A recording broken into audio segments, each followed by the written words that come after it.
Guys, welcome back to my channel. তোমাদের সবাইকে জানাই গুড মর্নিং। হ্যাঁ, আজকে হলো সেই মাহেন্দ্রক্ষণ। আজকেই আমি মা কামাখ্যার উদ্দেশ্যে রওনা দেব আর কিছুক্ষণ পরে। তো একেবারে রেডি হয়ে চান টান করে তোমাদের সাথে দেখা করছি। তো এই যে রেডি হয়ে বেরিয়ে পড়েছি স্টেশনে যাওয়ার জন্য। এই যে আমি, এখানে রয়েছে চণ্ডীদা, এখানে মা বাবা, ওদিকে রয়েছে পুচকি, পেছনে আমি, সোনা, এই যে আমার ভাই, আর এই যে রয়েছে এদিকে কৌস্তব। আমরা টোটাল 8 জন মিলে মা কামাখ্যায় যাচ্ছি।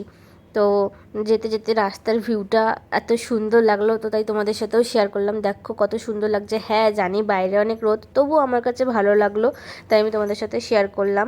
তো দেখতে দেখতে আমরা পৌঁছে গেছি হাওড়া স্টেশন। এরপর আমরা যাব স্টেশনের ভেতরে। তো চলে এসেছি স্টেশনে। আমরা লাগেজগুলো এক জায়গায় রেখে সবাই একসাথে বসে রয়েছি। আর এই যে সামনে দাঁড়ানো দেখো পাটনা বন্দে ভারত, এটা পাটনা যাবে। আমাদের ট্রেন চলে এসছে সরাইঘাট এক্সপ্রেস। এইটা করেই আমরা মা কামাখ্যায় যাব মায়ের কাছে পুজো দিতে। এই যে আমরা ঢুকে গেছি আসামে। পাহাড় শুরু হয়ে গেছে, কত সুন্দর ভিউটা দেখো গাইস, খুব ভালো লাগছে দেখতে। আমার খুব ভালো লেগেছে, তাই তোমাদের সাথেও শেয়ার করলাম। আশা করি তোমাদেরও খুব ভালো লাগবে। তো ভিউটা এনজয় করতে করতে আমরা চলে এসেছি কামাখ্যা স্টেশনে। এই যে সবাই আমরা নেমে পড়েছি। এখানে চণ্ডীদা, সোনা, আমাদের সব লাগেজগুলো ঠিকঠাক নামিয়েছে কিনা সেটাই দেখা হচ্ছিল। লাগেজগুলো চেক করা হয়ে গেছে। তো এবার আমরা যাচ্ছি হোটেলের দিকে।